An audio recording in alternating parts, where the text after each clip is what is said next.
For decades, the Burgundians had survived against the unstoppable Frankish war machine, but in 534 their luck ran out. This was the final battle, the last stand of an independent Burgundy. And when it was over, their kingdom was gone forever. The year is 534 Merovingians versus Burgundians. The ancestors of modern France march against the ancestors of modern Switzerland in a war that would reshape Europe. For years, the Franks and Burgundians had clashed for control of Gaul.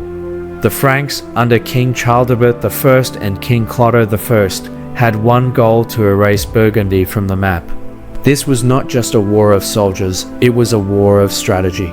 The Burgundians, led by King Gotama III, had been weakened after previous defeats. But Gotama refused to surrender. He rallied his remaining forces and fortified his cities, hoping to hold out. The Franks, however, didn't just attack head-on. They waged a campaign of psychological and economic warfare, cutting off Burgundian supply lines and turning former Burgundian allies against them.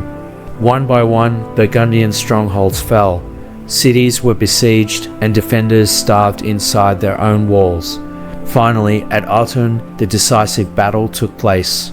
The Burgundians, outnumbered and exhausted, made their last stand. The Frankish forces smashed into the Burgundian lines. Despite their courage, the Burgundians couldn't hold. Their warriors were surrounded and cut down. Seeing the battle was lost, Gotama III fled, but it was too late. The Franks stormed the city, crushing the last pockets of resistance. With Gotama deposed and his forces scattered, Burgundy had fallen. The once great kingdom was absorbed into the Frankish Empire. This battle didn't just mark a military victory, it was the end of an entire civilization.